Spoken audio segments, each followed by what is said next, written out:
అందరికీ నమస్కారం. ఈరోజు ఆగస్ట్ 1 టంచన్గా ఉదయం 6 గంటలకి పెన్షన్ ఎన్టీఆర్ భరోసా పెన్షన్ పథకం కింద 4,000 రూపాయల వృద్ధాప్య పింఛను, అలాగే అంగవైకల్యం ఉన్న వారికి, పూర్తిగా 100% డిజేబిలిటీ ఉన్న వాళ్ళకి 15,000, పార్షియల్ ఉన్నవారికి 6,000. ఈ రకంగా మరి గత నెల 1వ తారీఖు 7,000 రూపాయలు, ఎందుకంటే గతంలో పెండింగ్లో ఉన్న 3,000 కలిపి ఇవ్వటం. ఇప్పుడు సెక్రటేరియట్లో ఉన్న స్టాఫ్తో, గవర్నమెంట్ స్టాఫ్తో ఆల్రెడీ 4:30కే రాష్ట్రం మొత్తం మీద 96% మందికి ఇవ్వటం జరిగింది. సాయంత్రంలోగా అది 99% ఖచ్చితంగా చేరుకుంటుంది. 1 అది ఎందుకంటే మరి అక్కడక్కడ మిషన్లు మొరాయించినందువల్ల కొందరు ఏదో కారణం చేత రాలేకపోయేవాళ్ళు, వేరే ఊర్లో ఉన్నవాళ్ళు, ఇటువంటి ఇబ్బందులు ఉంటాయి తప్ప అంతా కూడా సజావుగా జరిగింది. మరి గతంలో చూసాం, కేవలం ప్రజలను ఇబ్బంది పెడటానికే ఆ నెంబర్లు ఇంతమంది చనిపోయారు అని ఎన్నికల ముందు ప్రజల్ని, అమ్మ బాబోయ్ ఈ వాలంటీర్ అనేవాళ్ళు లేకపోతే ఇంకెన్ని ప్రాణాలు పోతాయో అని ఒక భయానక చిత్రాన్ని మరి చిత్రీకరించే ప్రయత్నం జరిగింది. మరి అన్నిటిని పటాపంచలు చేస్తూ మరి చంద్రబాబు నాయుడు గారు ఆయనకున్న విశేష అనుభవంతో మరి మనకున్న వారిని సక్రమంగా వినియోగించుకుంటే ఎటువంటి ఇబ్బంది ఉండదు అని ఒక సంకల్పంతో మరి ఆయన గత నెల చేసి చూపెట్టారు. ఆ ఫలితం, అదే ఫలితం ఈ నెలలో కూడా రిపీట్ అయింది. ప్రజలు చాలా సంతోషంగా ఉన్నారు. నేను సుమారు ఒక 6 గ్రామాల్లో స్వయంగా ఈ పంపిణీ కార్యక్రమంలో పాల్గొనడం జరిగింది. చాలా సంతోషంగా ప్రజలు ఉన్నారు. ప్రతిపక్షాలు మాట్లాడవచ్చు, అదేది ఇదేది అని. వారికి నేను చెప్పేది ఒకటే, మీ షాదీ ముబారక్లు, మీ విదేశీ విద్యలు అదేలా సరిపోతుంది, పెంచాలి అని చెప్పి 4 సంవత్సరాలు మీరేమీ ఇవ్వలేదు. ఆఖరి సంవత్సరం అమ్మఒడి కూడా ఎగ్గొట్టారు. సో అలా కాకుండా మరి మీరు ఎంత అప్పు చేశారో కూడా లెక్కలు చెప్పని పరిస్థితిలో, ప్రస్తుత పరిస్థితిలో మరొక పక్క మనకున్న రుణభారం ఎంత అనేదాన్ని ఆలోచించి లెక్కలు తీసి సంక్షేమ పథకాలకి ఎంత కావాలి, మరి ఇవన్నీ కూడా అసలు లెక్కలు చూడాలంటే అప్పు ఎంతో తేలాలి. ముందు అతిపెద్ద స్కీమ్ని ప్రారంభించడం జరిగింది. అలాగే మిగిలిన అన్ని స్కీములు కూడా మీకులాగా, అంటే గత ప్రభుత్వం లాగా 4 సంవత్సరాలు, 4.5 సంవత్సరాలు తీసుకోకుండా కొద్ది కాలంలోనే పూర్తి బడ్జెట్ ఇవాళ మరి ఓటాన్ అకౌంట్ నిన్న రాత్రి జూలై నెలాఖరు వరకు ఉంది కాబట్టి ఓటాన్ అకౌంట్ ఆమోదం గవర్నర్ గారు తెలిపారు. సరే, అందులో ఎలకేషన్ గురించి తర్వాత మాట్లాడుకుందాం. సో ప్రజలు కూడా ఎంతో సంతోషంగా ఉన్నారు, సంయమనంతో ఉన్నారు. ప్రతిపక్షాలు ఏం మాట్లాడినా ఆ 15,000 ఏదని మన జగన్మోహన్ రెడ్డి గారు చెప్పారు. అన్నీ వస్తాయి, అంచెలంచెలుగా ఇచ్చిన మాట తప్పే ప్రసక్తే లేదు. కానీ దేనికైనా ఒక గడువు పెట్టుకొని ఆ గడువులో పూర్తయ్యేలాగా చేయాలి. అభివృద్ధి లేనిదే సంక్షేమం లేదు.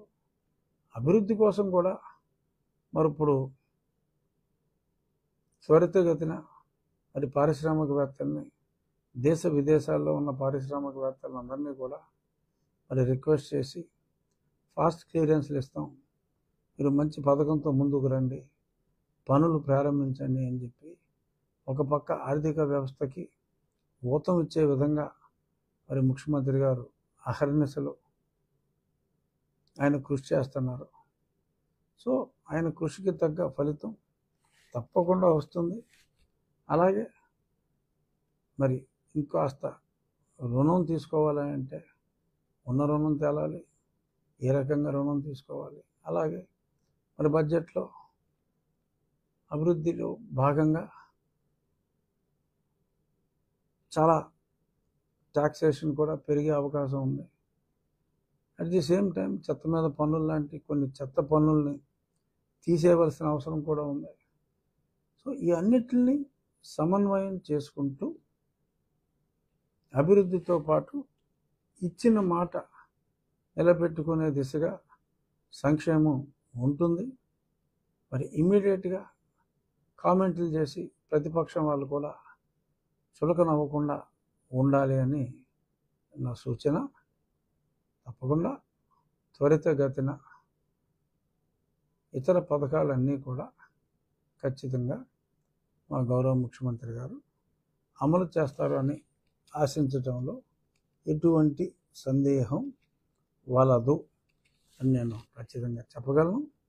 ఇక ఇవాళ ఓటాన్ అకౌంట్ బడ్జెట్లో కూడా మరి ఇరిగేషన్కి జలవనరులకి 13,308 కోట్లు కేటాయించడం జరిగింది ఈ 4 నెలలకు.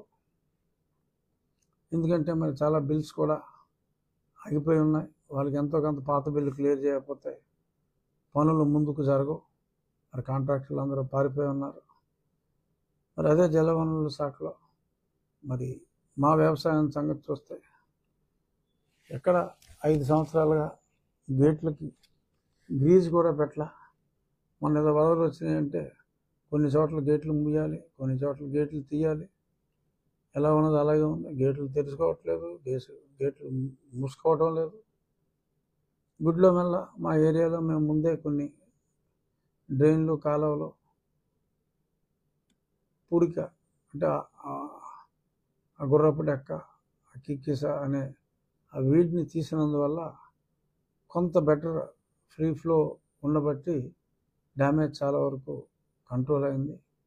సో ఇరిగేషన్కి ఈ సమయంలో ఇంత అమౌంట్ కేటాయించడం అనేది గొప్ప నిర్ణయం. దీన్ని బట్టే అభివృద్ధి ఏ రకంగా ఉండబోతోంది అనడానికి ఒక మచ్చు తునగ్గా జనరల్గా ఓటాన్ అకౌంట్ని ఎవరు సీరియస్గా తీసుకోరు. అయినప్పటికీ కూడా ఓటాన్ అకౌంట్లో కూడా మరి జలవనరుల కోసం, జీవాధారమైన జలవనరుల కోసం మరి ఇంత అమౌంట్ పెట్టారు అంటే మరి అది ముదావహం. డెఫినెట్గా ఈ విషయంలో ముఖ్యమంత్రి గారిని అభినందించి తీరాలి. ఏ పార్టీ వాళ్ళైనా పార్టీలకు అతీతంగా ముఖ్యమంత్రి గారిని అభినందించాలి. ఇక మా నియోజకవర్గానికి వస్తే ఏమైనా ప్రశ్నలు ఉంటే అడగండి. నేను నియోజకవర్గ సమస్యలు దీని గురించి వెళ్తున్నా.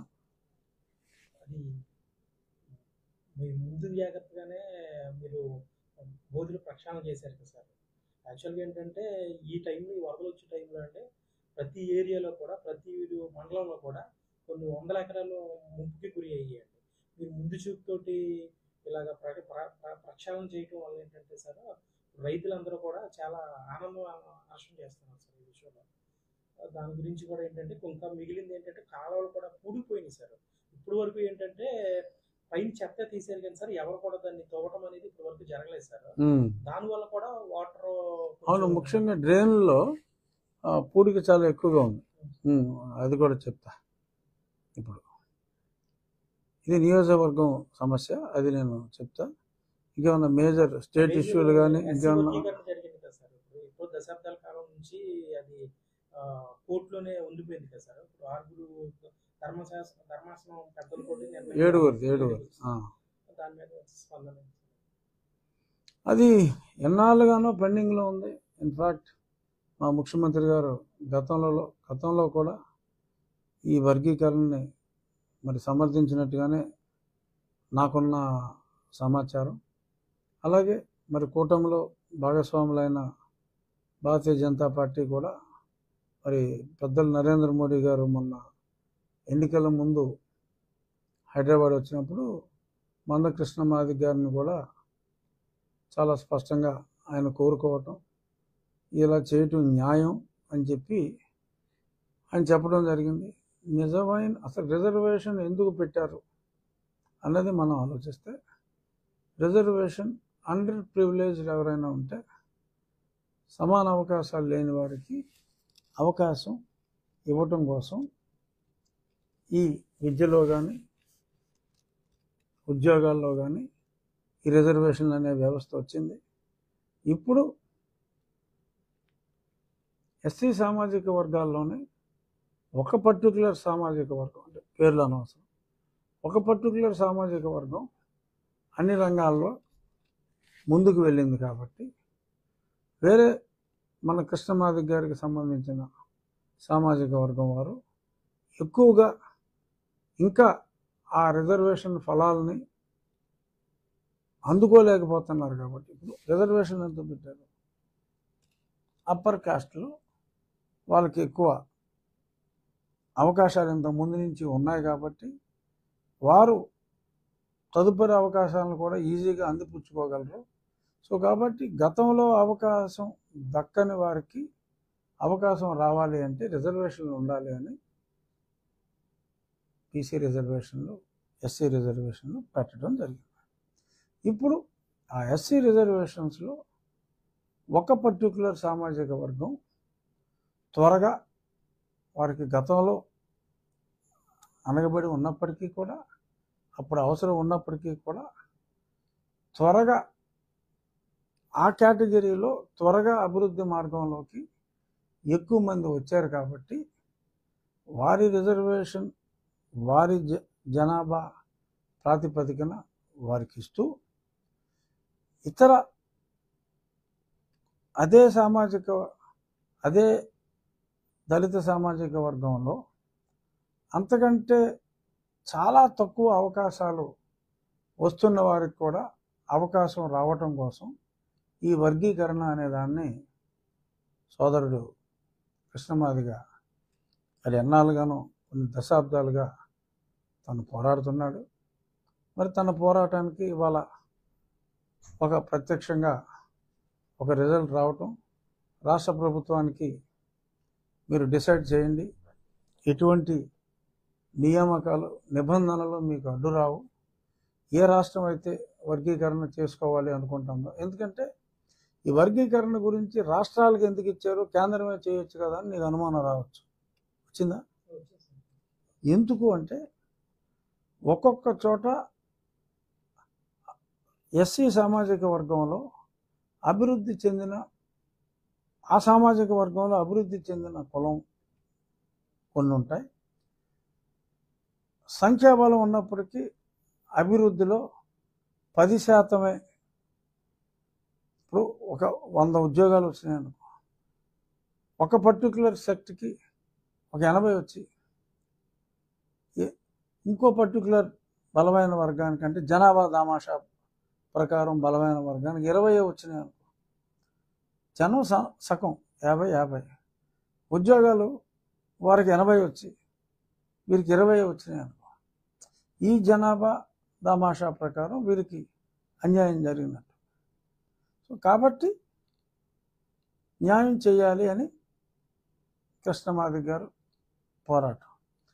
ఇక్కడ ఆంధ్రప్రదేశ్లో ఉన్న కులాలు వేరుండొచ్చు, మధ్యప్రదేశ్లో ఉన్న కులాల పేర్లు వేరుగా ఉంటాయి, ఉత్తరప్రదేశ్ ఉందనుకో ఆ పేర్లు వేరు, మనకి ఇక్కడున్న నామినిక్లేచర్ అక్కడ ఉండదు,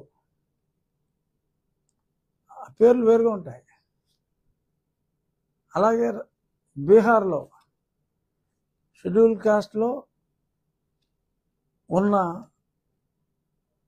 ఆ పేర్లు ఇక్కడున్న పేర్లు ఉండవు.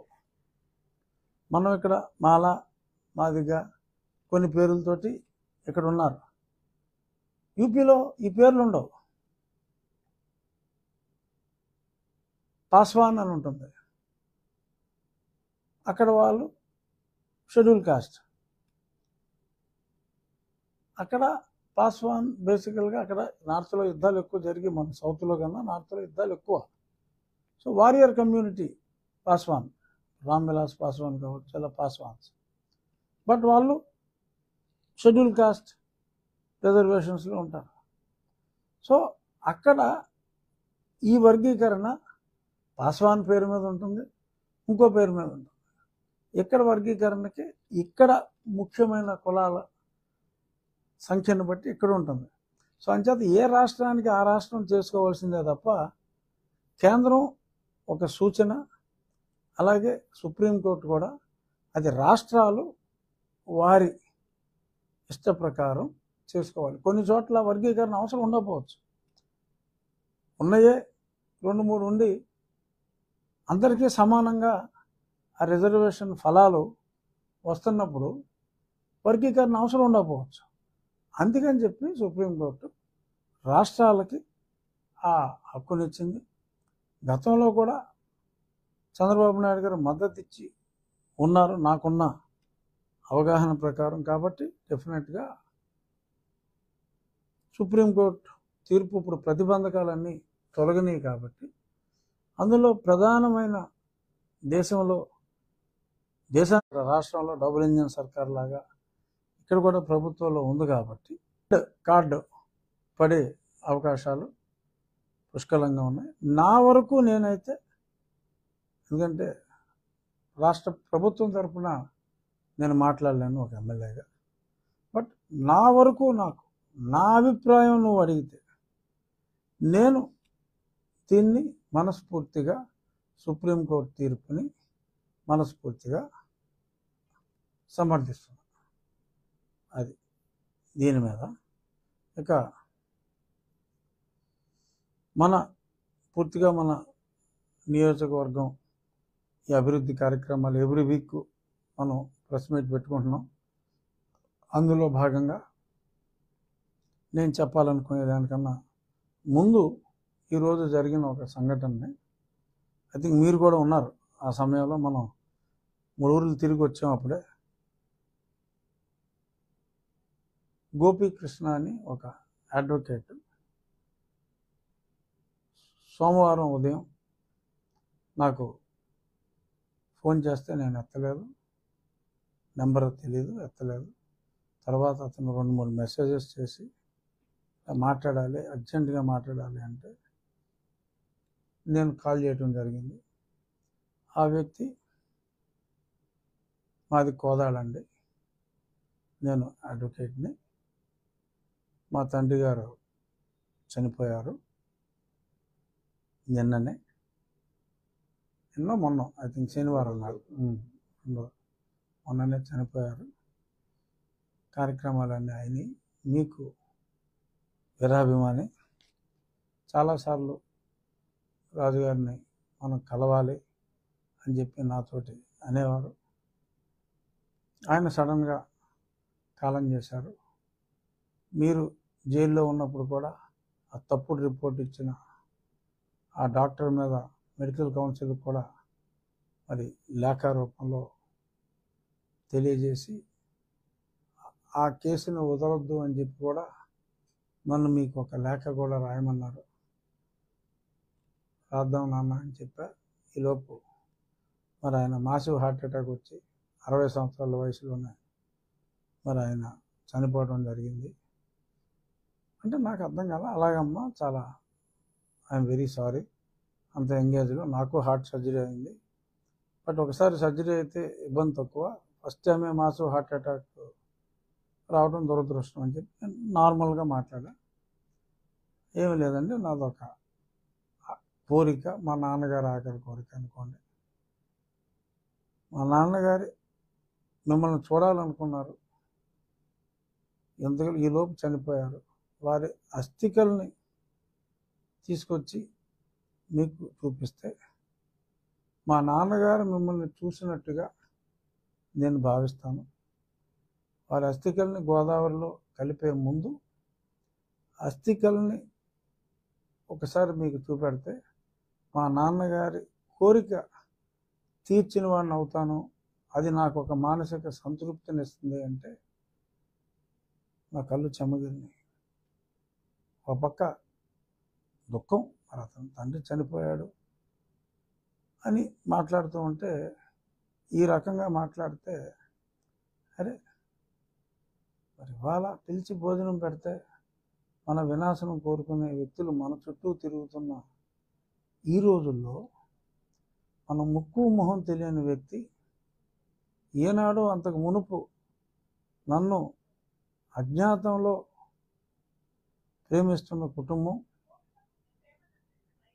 ఎటువంటి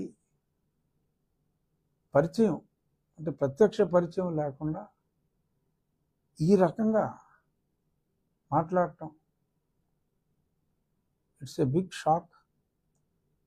ఇంకా ప్రపంచం ఇంకా ఉంది అంటే ఇటువంటి హృదయం ఉన్న మనుషులు, ఇంకా ప్రేమానురాగాలు అనేది మనుషుల్లో ఉన్నాయి. మనుషులందరూ చెడ్డవాళ్ళు కాదు అని ఒక ఐ ఓపెనర్ లాగా నాకు అనిపించింది. మరి ఈరోజు అతను ఇక్కడికి రావటం, అడ్వకేట్ గోపీకృష్ణ మీరందరూ కూడా చూశారు.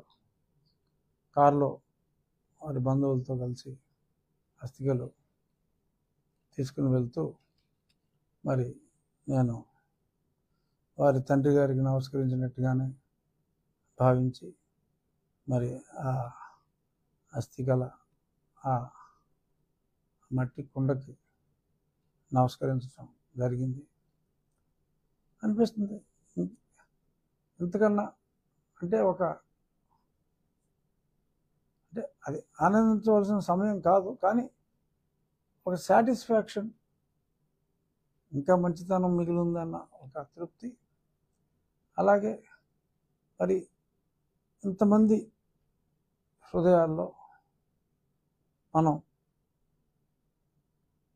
తెలియని వారు, మనకి ఎటువంటి పరిచయం లేని వారు ఇంతమంది హృదయాల్లో ఒక వ్యక్తిని, కుటుంబ సభ్యుల్నే, తల్లిదండ్రులనే చీకొట్టి ఈ వ్యవస్థలో మనం చూస్తున్నాం. తండ్రిని చంపిన కొడుకుని చూస్తున్నాం, కొడుకుని చంపిన తండ్రిని చూస్తున్నాం, భార్యను చంపిన భర్తను చూస్తున్నాం. మరి ఇలాంటి మానవ సంబంధాలు పూర్తిగా అడుగంటిపోయిన ఈనాటి సమాజంలో మరి ఇటువంటి సంఘటన నిజంగా నాకు అత్యంత ఆశ్చర్యాన్ని కలిగించడంతో పాటు నీ జన్మ అంటే నా జన్మ ధన్యమైంది. ఇటువంటి వాళ్ళు ప్రేమానురాగాలు ఉంటే అదే అంతకు మించిన గొప్ప పదవి. ఒక టెన్సింగ్ నార్కే ఎవరెస్ట్ శిఖరం ఎక్కినట్టు ఆనందించవలసిన సమయం కాదు, కానీ వెలకట్టలేని అటువంటి ఆప్యాయత నాకు దక్కినందుకు కొంత ఆశ్చర్యం, కొంత తృప్తి. ఎస్, నా శ్రమ వృధా కాలేదు. నేనేమి ఏదో ఒక పెద్ద పదవులు ఆశించో ఇంకోటో కాదు, ఉన్న పదవిని వదులుకునే నేను పోరాడింది. మరి ఎంతోమంది మరి రకరకాలుగా కామెంట్ చేస్తున్నప్పుడు ఎటువంటి స్వార్థం లేకుండా ప్రజల కోసం మరి నేను చేసిన పోరాటాన్ని చులకన చేసిన వాళ్ళు కొందరు ఉన్నారు, తక్కువ మంది అనుకోండి. మరి అర్థం చేసుకుని నా బాధని వారి బాధగా అనుభవించి మరి నన్ను ఎంతగా అభిమానిస్తున్న జనం ఉన్నందుకు, అంటే ఇప్పుడు నేను చెప్పేటప్పుడు కూడా నా మాటలు స్లో అయిపోయినాయి. ఎందుకంటే ఐ కుడ్ ఫీల్ మాట్లాడేటప్పుడు ఐ కుడ్ ఫీల్. సో మీరే ప్రత్యక్షంగా చూశారు. బట్ ఇది ఇంకా మనుషుల్లో మానవత్వం ఉంది, మనుషులందరూ చెడ్డోళ్ళు కాదు అని నాకు ఇవాళ పూర్తిగా అర్థమైన ఒక మెసేజ్ని నా అభిమానులందరితో పంచుకోవటం కోసం ఇది నేను చెప్తున్నా. ఇక మన నియోజకవర్గం ప్రోగ్రెస్కి వచ్చేటప్పటికి ఈరోజు డిస్ట్రిక్ట్ కలెక్టర్ గారిని, నాగరాణి గారిని వారి కలెక్టర్ ఆఫీస్లో కలిసి ఈ గత 15 రోజులుగా వారిచ్చిన సహకారానికి కృతజ్ఞతలు తెలియజేస్తూ, అలాగే ఒక ఆయన సాంఘిక సంక్షేమ కొన్ని స్కూల్స్కి బల్లలన్నీ వాళ్ళ సిఎస్ఆర్ నిధుల నుంచి ఒక 5 lakhs చెక్ ఇచ్చి అది కూడా అందజేయటం జరిగింది. ఆ సందర్భంగా యాక్టివిటీస్ అన్నీ కూడా వారికి చెప్పటం. ఆకివీడు ఉంది, ఆకివీడులో డంపింగ్ యార్డ్ హాస్పిటల్కి ఆనుకుని, దూరం కూడా కాదు, ఒకటే కాంపౌండ్ వాళ్ళు, డంపింగ్ యార్డ్కి, మున్సిపాలిటీ చెత్తకి, హాస్పిటల్కి రోజు ఆ చెత్త కాలుస్తారు, ఆ పగిలి పిలుస్తారు, ఎందుకంటే దారుణం ఉండదు. సో ఆ సమస్యని మరి వేరే ల్యాండ్ ఐడెంటిఫై చేసి రెవెన్యూ ల్యాండ్ వారికి చెప్పడం, వారు తక్షణం దాని మీద చర్యలు తీసుకుంటారన్నారు. ఇందాక నువ్వు ఒక ఇంపార్టెంట్ ప్రశ్న వేసావు. మనం ముందు చూపుతో వెళ్ళినందువల్ల కొంతవరకు వరద నివారణ తగ్గించగలిగాం. కానీ ఈ రైలు చెరువుల వాళ్ళు డ్రైన్లో కలపవలసిన నీటిని హార్వెస్ట్ చేసినప్పుడు ఆ డ్రైన్లో మూమెంట్ అవ్వక పంట కాలంలో కలిపి దానివల్ల ప్రజలు రోగగ్రస్తులు అవుతున్నారు. బట్ చాలా ఏరియాకి మనం తలపెట్టిన పరిమళ, నిన్న ఉదయం అక్కడికి వెళ్ళాం కదా, ఆ పరిమళ స్విచ్ ఆన్ చేసాం, పనులు నడుస్తున్నాయి. ఒక 3-4 రోజుల్లో ఏదన్నా బాలారిష్టాలు ఎదురైతే అవన్నిటిని కూడా సమర్థవంతంగా పూర్తి చేయడానికి స్టాఫ్ అందరూ కూడా రెడీగా ఉన్నారు. లేట్ అయితే ఆగస్టు నెలాఖరు నాటికి ఆ స్కీమ్ని రెడీ చేస్తే డైరెక్ట్గా మంచినీరే ఇటువంటి సమస్యలు లేకుండా అందుతుంది. అయినప్పటికీ కూడా డ్రైనేజ్ వ్యవస్థ ఎప్పుడో చెన్నారెడ్డి గారి టైంలో ఈ డ్రైన్లో ఉన్న పుడికి అంతా కూడా తీయటం జరిగింది. ఆ తర్వాత పెద్దగా గతంలో అప్పుడప్పుడు ఇబ్బంది ఉంటే ఎండాకాలం దిగి తీసేవారు. ఇప్పుడు ఆ లేబరు దొరకట్లా, మిషన్తో చేయాలి అంటే చాలా చోట్ల ఈ డ్రైనేజ్ గట్ల మీద ఎవరికాళ్ళు చెట్లేసి ఈ చెట్టు నాదంటాం. వెహికల్ మూమెంట్కి బండ్ మీద వెహికల్ మూవ్ అవ్వాలి, అది రూలు. అటువంటివి ఇబ్బందులు చాలా చోట్ల పెట్టినందువల్ల వెహికల్ మూమెంట్కి కూడా చాలా ఇబ్బందిగా ఉంది. ఇలాంటి అన్యాక్రాంతాలని మరి తొలగించవలసిన అవసరం ఉంది. ఖచ్చితంగా ఆ పంటకాల మరమ్మతులు చేసేటప్పుడు చేసాం. ఇప్పుడు కూడా ఆ ఏదన్నా ఆటంకాలు ఉంటే, చెట్టు ఉన్నా ఇంకేదన్నా ఉన్నా అది తీసి డైరెక్ట్గా మెషిన్తో ముందు ఈ నెల 10వ తారీఖు ఇంత మునుపు గుర్రపడక్క అలాంటివన్నీ తీసేసాం. బట్ ఫ్లో ఉంది, కానీ 25-30% లోడ్ మీదే వెళ్తాం. కింద మొత్తం 3-4 అడుగులు మట్టి పురుగు. సో అదంతా ముందు మన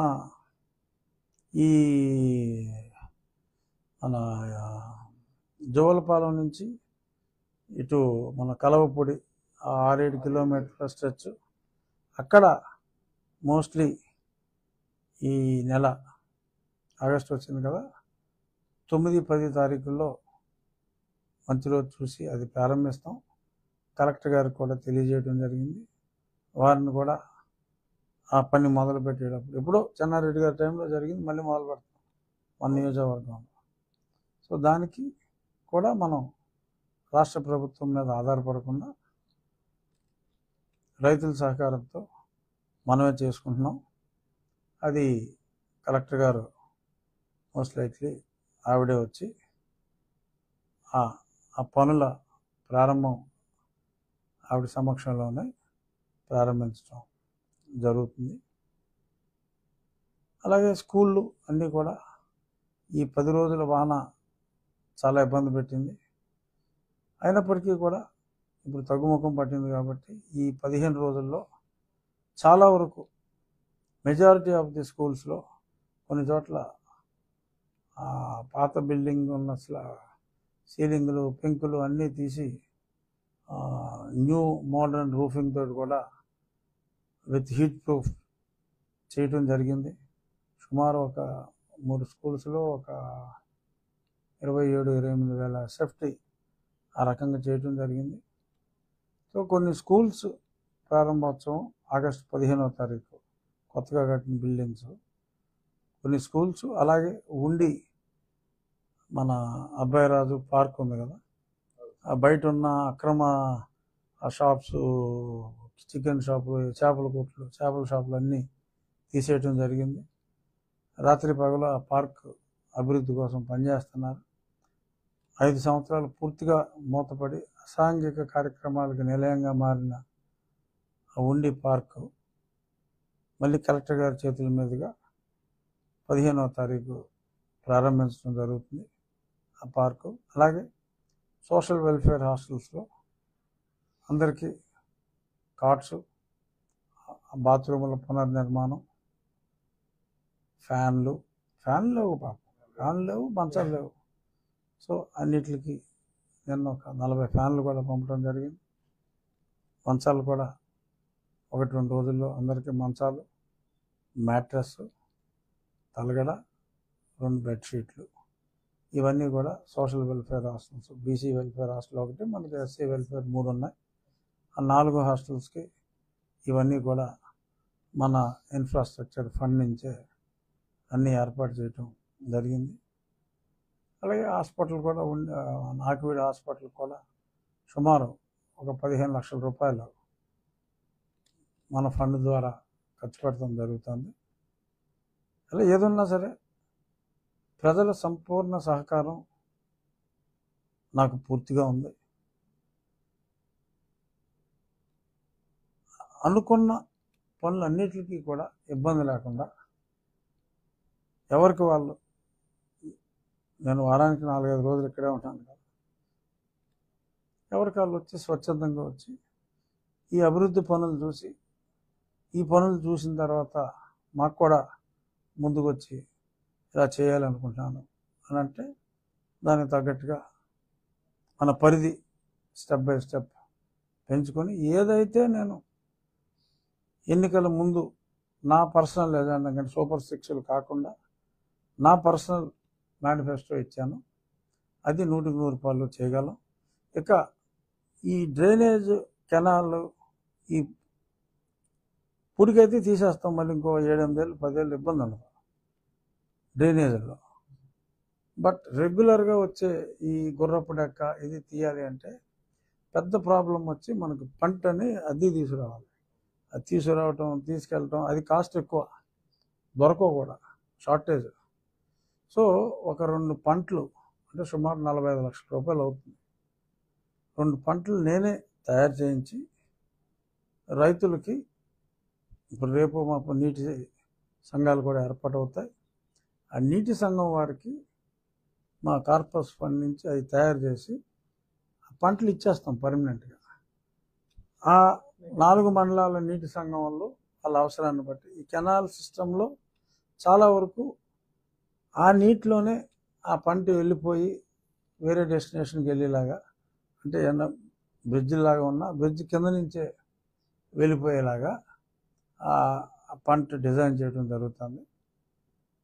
సో అది పర్మనెంట్గా ఉంటుంది.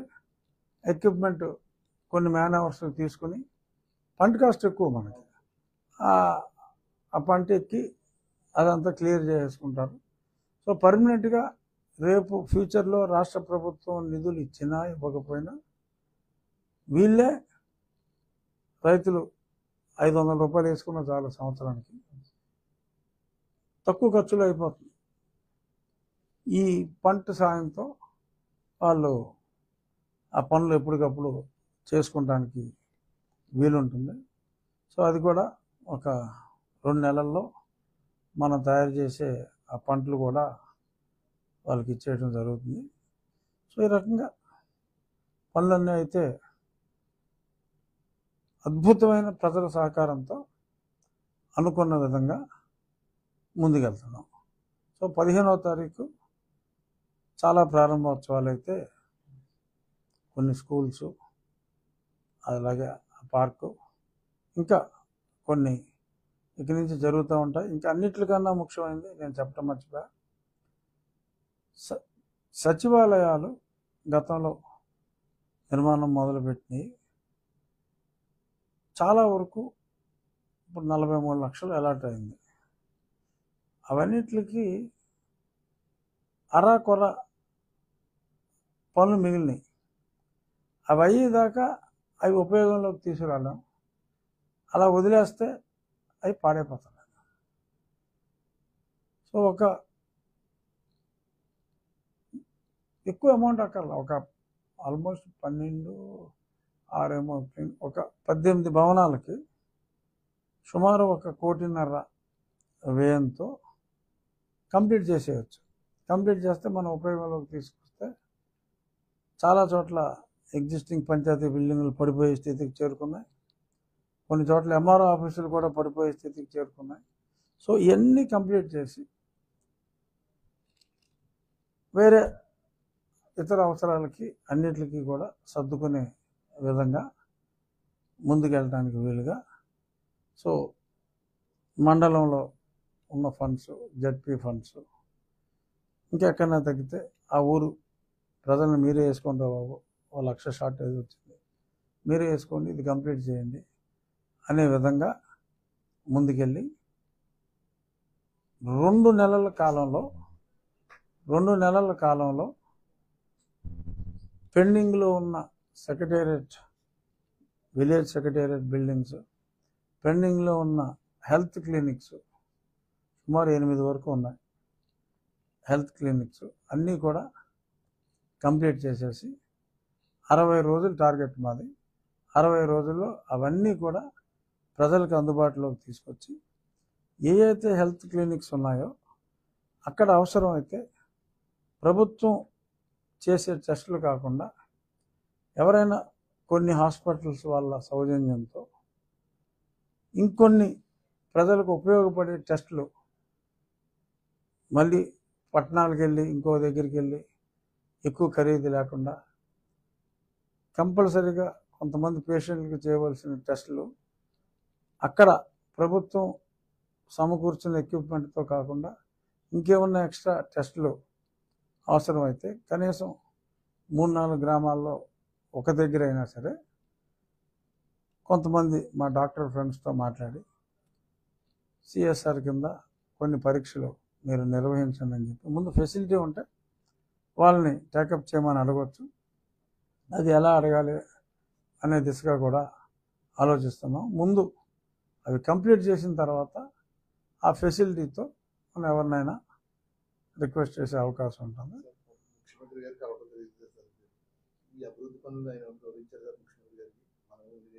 ఆయనకు కూడా తెలిసింది, నేను ఆయనకి ఎక్స్ప్లెయిన్ చేయడం జరిగింది. ఉండిని ఒక మంచి మోడల్ నియోజకవర్గంగా తీర్చిదిద్దమ్మా, your constituency should be a role model అని చెప్పి ఆయన మొన్న నేను కలిసినప్పుడు కూడా అని చెప్పడం జరిగింది. నేను కూడా మా డిస్ట్రిక్ట్ కలెక్టర్ గారు కూడా సంపూర్ణ సహకారం అందిస్తున్నారు. అలాగే డిస్ట్రిక్ట్ అడ్మినిస్ట్రేషన్ కోఆపరేషన్ బాగుంది. మోర్ దాన్ ఎనీథింగ్ నా ప్రజల సహకారం నాకు చాలా బాగుంది. డబ్బుకి వెనకాడకుండా ఎవరి పనులు వాళ్ళే చేసుకోవడానికి ప్రజలు కూడా ముందుకు వస్తున్నారు. నేను ఆయనకి క్లియర్గా ఎక్స్ప్లెయిన్ చేశాను. ఆయన హీ ఫెల్ట్ వెరీ హ్యాపీ. చాలా బాగుందమ్మా, నేను కూడా వింటున్నాను, కీప్ ఇట్ అప్. అది కూడా చెప్పాను, మీరు ఆకివీడికి చాలా బాగా చేస్తానన్నారంటే ఆయన గుర్తు చేయడం జరిగింది. తప్పకుండా అది కూడా ప్లాన్ చేద్దామన్నారు. ఇంకోటి ఆకివీడిలో నిన్న ఆ మీటింగ్లో ఉన్నాను కదా, అక్కడ దోమల సమస్య ఒకటి, కొన్ని డ్రైన్లు నాన్ ఫంక్షనింగ్ డ్రైన్లాగా చేసేసి అందులో మురుగునీరు నిలవ ఉండిపోయి పెద్ద ప్రాబ్లం అవుతుంది ఈ ఆకివీడు దగ్గర. ఆ అబండన్ చేసేసిన డ్రైన్లని అంటే ఆక్యుపై చేసేసి అబండన్ చేస్తారు. సో ఎంక్రోచ్మెంట్లు అన్నీ వాళ్ళందరికీ ఆల్టర్నేటివ్ ల్యాండ్స్ ఇచ్చారు. ఆ ఎంక్రోచ్మెంట్స్ పార్షియల్గా రిమూవ్ చేయవలసిన అవసరం ఉంది. ఎందుకంటే ఆ డ్రైన్లో వాటర్ ఫ్లో అవ్వాలి, లేదంటే ఈ చికెన్ గున్యాలు ఇవి వచ్చి ప్రాణాలు కూడా పోతున్నాయి. సో అది కూడా తొందరగా అది కూడా అడ్రస్ చేసి, ఎక్కడైనా చాలా చోట్ల కొన్ని జంక్షన్లో అక్రమంగా బడ్డీ కోట్లు అవి పెట్టి గంజాయి అన్నీ అమ్మేస్తున్నారు. సో అటువంటి అక్రమంగా, ఎందుకంటే రెస్పాన్సిబిలిటీ ఉండదు, అదేదో చిన్నది పెడతాడు అక్కడ అమ్మేస్తాడు బడ్డీ కోట్లాగా. అడిగేమి లైసెన్సో లేకపోతే గోటో స్మాల్ టర్న్ ఓవర్ ట్యాక్స్ కట్టకల్లా అయినా సరే వాళ్ళకేం ఉండదు, అకౌంట్ నెంబర్లు ఏమి ఉండవు. ఏదో చిన్న బడ్డీ కొట్టులాగా పెడతాడు, పెద్ద టర్న్ ఓవర్ గంజాయిలు చేసుకుంటాడు. ఎక్కువ ఇలాంటివన్నీ ఆ స్కూల్ జంక్షన్ల దగ్గర దానికి ఒక 50 మీటర్ల దూరంలో ఉంటాయి. ఇలాంటివన్నీ కూడా ఐడెంటిఫై చేసి ఎక్కడ పడితే అక్కడ ఇలాంటివి ఉంటే అవన్నీ కూడా మీరు ఇక్కడ కోపెల దగ్గర మనం మీరు చూసుంటారు, అంతా చూసి చాలా దారుణంగా ఉంటే మొత్తం అన్ని క్లియర్ చేయడం జరిగింది. అలాగే ఉండ్లో ఇంకా కొన్ని చోట్ల అక్రమంగా హౌసెస్ గట్ల మీద వేసుకుని ఓకే వేసుకుంటే వేసుకున్నారు, ఎవరికి ఇబ్బంది లేకపోతే. బట్ ఆ ఇళ్లలో డ్రైన్లు పంటకాలువ పక్కన వేసినాడు, ఆ డ్రైన్ బాత్రూమ్ డ్రైన్ నెలలో వదిలేస్తున్నారు. దారుణం. ఎన్ని అంటువ్యాధులు వస్తాయి, ఈ కలరాలు గిలరాలు అన్నీ అలాంటి వాటి వల్ల వస్తాయి. ఇది కిందకి వెళ్ళిపోద్ది కదా, ఈడు వాడు కదా అని ఈడు ఆ పైన వదిలిందే మళ్ళీ తాగాల్సి వస్తుందని ఆ జ్ఞానం వీడుకుంటున్నా. సో అటువంటివి నాకు కంప్లైంట్ ఎక్కడైతే వచ్చిందో, కంప్లైంట్ వచ్చిన దగ్గరల్లా ఆ పైపుని తీసేస్తున్నా. మళ్ళీ పైప్ వేసాడంటే ఇల్లే తీసేవాల్సి వస్తుంది. కంప్లైంట్ వచ్చిన దగ్గర ఆ పైపు తీసేస్తాను. సెప్టిక్ ట్యాంక్ ఏదైనా పెట్టుకుంటే పెట్టు, బట్ నీ మురుగుని పంటకాలంలోకి మంచినీరు కోసం వాడుకునే పంటకాలంలోకి వస్తే సహించేది లేదు. ఇలా నాకు 3-4 చోట్ల వచ్చింది. నిన్న ఒక డ్రైను ఏంటది మన ఎండగండి అవతల ఏం డ్రైన్ అది, మన కోడవెల్లి వెళ్ళే డ్రైన్, కుముదవల్లి వెళ్ళి అక్కడ ఒక చోట ఎంక్రోచ్మెంట్స్ ఆ పైపులు పెట్టారు. అవన్నీ కూడా తీసాం, అవన్నీ తీసాం, నిన్నే తీసాం. అలా 3 చోట్ల తీసాం. స్టేట్లో ఎక్కడా లేని విధంగా నియోజకవర్గం రోల్ మోడల్గా తీర్చిదిద్దుతున్నారు సార్. ఇప్పుడు ఈ హాస్పిటల్స్ అయినా ఈ స్కూల్స్ అయినా at the same time major drains కూడా మీరు డెవలప్ చేస్తున్నారు. ఈ ఫండింగ్ స్టేట్ గవర్నమెంట్ లో మీరు ఎక్కడ చెప్పినా 2-3 సంవత్సరాల వరకు డబ్బులు పెట్టే పరిస్థితి అయితే లేదని చెప్తున్నారు. ఇప్పటికే కోట్లాది రూపాయలకి ఖర్చు అయ్యే పరిస్థితి ఉన్నది. ఈ ఫండింగ్ ఎలా వస్తుంది సార్? అంటే లక్కీగా మనకు జరిగింది ఏంటంటే, ముందు కేవలం డ్రైన్స్ అనే మొదలుపెట్టాం. ఈ మొదలుపెట్టి మనం కొన్ని డ్రైన్స్లో వర్క్ సైమల్టేనియస్గా 10 చోట్ల మొదలుపెట్టాం. ఇంతలో ఇది తెలిసిన తర్వాత దీని ఆవశ్యకతను గుర్తించి ప్రభుత్వం ఓవరాల్గా రాష్ట్రం మొత్తం మీద ఒక 200 కోట్లు నిధులు ఇవన్నీ క్లియర్ చేయడానికి అని చెప్పి కేటాయించి, మనం ఆల్రెడీ మొదలుపెట్టిన పనులు మనం కంప్లీట్ చేసాం. మిగిలిన పనులు వాళ్ళు టేకప్ చేశారు. ప్రభుత్వం కాంట్రాక్టర్ ట్యాక్స్లు ఇవన్నీ ఉంటాయి, సరే దానికి అయ్యే ఖర్చులో మనకు తక్కువ అవుతుంది. కానీ కొంత పని ప్రభుత్వం చేస్తుంది. ఇంకా అది కాంట్రాక్టర్ పూర్తి స్థాయిలో పనులు మొదలు పెట్టాల, బట్ మేజర్ ఏరియాలన్నీ మనం క్రూషియల్ అన్నీ మనం చేసాం. సో కాబట్టి ఇబ్బంది లేదు. ఇంకా కొన్ని చేయవలసినవి వాళ్ళు చేస్తారు కాబట్టి మనం అనుకున్న ప్లానింగ్లో మనకు కొంత ఫండ్ ఉంది. ఈలోపు ఎప్పుడైతే ఈ మంచి పనులు జరుగుతున్నాయో, ఇంకా స్వచ్ఛందంగా చాలామంది మనూరు వాళ్ళే, అంటే ఈ ఉండి నియోజకవర్గం వాళ్ళు, నేను నా స్నేహితుల దగ్గర కూడా ఆల్మోస్ట్ 1 crore నేను కలెక్ట్ చేయడం జరిగింది. ఇనిషియల్గా ఊర్లో రెస్పాన్స్ తక్కువ, బయట నుంచి ఇండస్ట్రీ నుంచి నా ఫ్రెండ్స్ దగ్గర నుంచి తీసుకొచ్చింది ఉంది. బట్ గ్రాడ్యువల్గా ఈ లోకల్లో కూడా జనాలు ముందు రావటం. సో ఆక్విడ్ నుంచి మొన్న ఒక 15 లక్షల రూపాయలు ఇవ్వడానికి వచ్చారు. నేను అక్కడ మీరు హాస్పిటల్కి చాలా అవసరం ఉంది. హాస్పిటల్ డాక్టర్ గారిని మా వాళ్ళని మీరు ఒక జాయింట్ అకౌంట్ పెట్టండి. ఈ హాస్పిటల్ కావాల్సింది అన్ని కార్యక్రమాలు మనం అభివృద్ధి చేసి ఇచ్చాము. అలా ఫార్చునేట్గా జనం ముందుకు వస్తున్నారు, స్వచ్ఛందంగా ముందుకు వస్తున్నారు. ఆ ముందుకు వచ్చే వాళ్ళ సహకారంతో నేను ఇవన్నీ చేయగలుగుతున్నా.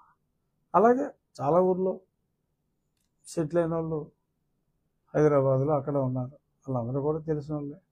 ఏమంటే వీలైతే మీరు 2 లక్షలు పంపండి, మీ పేరు మీద మంచి పని చేస్తాం అని చెప్తే కొంతమంది 2 ఏంటండి 5 పంపుతాననే వాళ్ళు ఉన్నారు. కొంతమంది 1 ఇస్తానండి, ఒక 50,000 కన్నా ఇవ్వలేను అనే వాళ్ళు ఉన్నారు. కాకపోతే ఎక్కువ డబ్బున్న వాళ్ళు 2 లక్షలు అడిగితే 50,000 ఇస్తున్నారు. డబ్బు తక్కువగా ఉన్న మనసు ఉన్న వాళ్ళు 2 అడిగితే ఇంకెక్కువ ఇస్తున్నారు. సో అలా అన్ని రకాల జనం ఉన్నారు. బట్ ఏదేమైనా మన సంకల్పం మంచిదైనప్పుడు డబ్బు దాని అంతటా అదే వస్తుంది. డబ్బుకి అసలు ఇబ్బంది లేకుండా మేమే పెద్ద పెద్ద బ్యారేజీలు కడతాం, లేకపోతే పోలవరాలు కడతామని అంటలేదు. చిన్న చిన్న పనులు ఉపయోగం ఎక్కువ, కానీ ఎలా జరగాలి అనే దాని మీద క్లారిటీ లేక ఆగిపోయి ఉన్నారు. సో అటువంటివి ఇప్పుడు సోషల్ వెల్ఫేర్ హాస్టల్స్ ఉన్నాయి, ఖర్చు తక్కువే, ఫండ్స్ లేవు, సమ్ ప్రాబ్లం, మంచాలు లేవు, దుప్పట్లు లేవు, ఫ్యాన్లు లేవు, ఎలా ఉంటారు సార్? ఇప్పుడండి మీరు హాస్పిటల్స్ని ఒక రోల్ మోడల్గా తీసుకున్నారు. అట్ ద సేమ్ టైం మీకున్న సర్కిల్ కానీ హై సర్కిల్లో ఉన్నవాడు మెగా క్యాంప్ లాంటిది మేజర్గా కొంతమంది చేయించుకోలేక దాన్ని క్లారిఫై చేయలేక వాళ్ళు ఐడెంటిఫై చేయలేక నియోజకవర్గంలో చాలా మంది రోగులు ఉన్నారు. అవును, వాళ్ళ కోసం ఏమన్నా మీరు? ఎస్, అదే మీరు రాకముందు నేను అదే చెప్పా. అసలు ముందు విలేజ్ క్లినిక్స్, మనకున్న హాస్పిటల్, ఒక ఊర్లో హెల్త్ క్యాంప్ పెట్టాలి అంటే అక్కడ ఉన్న ప్రైమరీ హెల్త్ సెంటర్లు కొన్ని వేరే స్టేజ్లో ఆగిపోయినాయి. హెల్త్ క్లినిక్ కాన్సెప్ట్తో స్టార్ట్ చేసినవి పూర్తి అవ్వకుండా 80-90% అవి ఆగిపోయినవి ఉన్నాయి. ఈ 2 నెలల్లో అవి కంప్లీట్ చేస్తున్నారు. అవి కంప్లీట్ అయిన తర్వాత ఒక ఫెసిలిటీ ఉంటే అక్కడికి హైదరాబాద్ నుంచి మంచి మంచి డాక్టర్స్ని తీసుకొచ్చి ఇక్కడ ఆర్థికంగా ఇబ్బంది పడే వాళ్ళు ఉంటే ఏదైనా ఉచితంగా చేయించగలిగి ఉంటే ఉచితంగా చేయించడం. ఆరోగ్య ఎన్టీఆర్ హెల్త్ ఇవన్నీ ఉన్నా సాధ్యమైనంత వరకు ఇదైనా సరే ఇది కంప్లీట్ అయిన తర్వాత అది చేయాలి అనే ఆలోచన ఉంది. Step by step. నెక్స్ట్ అండి, అక్టోబర్లో కొత్తగా మద్యం పాలసీ చంద్రబాబు నాయుడు గారు మొన్న అనౌన్స్ చేశారు. అక్టోబర్ దాకా రాదా? సెప్టెంబర్ నెలాఖరికి పాత విధానం క్లోజ్ అయిపోయి అక్టోబర్ 1 నుంచి పెట్టినారు. మీరు మొన్న లాస్ట్ టైం ప్రెస్ మీట్ లో కూడా ఈ స్కూల్స్ దగ్గర, దేవాలయాల దగ్గర, తర్వాత వైఎస్ఆర్సీపీ నాయకులు షాపుల్లోనే మద్యం షాపులు ఉన్నాయి అన్నారు. ఇప్పుడు వచ్చే పాలసీలో వాటిని పూర్తిగా నియంత్రించడానికి మీరు ఉండిలో అయితే ఉండవు, అంతవరకు నేను చెప్పగలను. ఎందుకంటే నిన్న ఎండగండి ఆ పిహెచ్సి పక్కనే గాంధీ షాపు. నైట్ టైం నర్సులు రావాలంటే వాళ్ళు తాగేసి రోడ్డు మీద కూర్చుంటున్నారు, మాకు రావాలంటే భయం వేస్తుంది అన్నారు.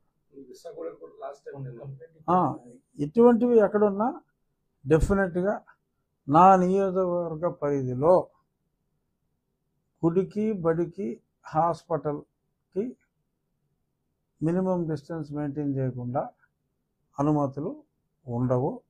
అది number 1. At the same time law and order కూడా next focus law and order మీద పెడతా. ఇప్పుడు పోలీసులు అందరూ మారుతారు ఈ వారం 10 రోజుల్లో. అయిన తర్వాత లా అండ్ ఆర్డర్ గంజాయి అనేది ఎలాగ లేకుండా చేయాలి అనే దాని మీద నెక్స్ట్ ప్రయారిటీ.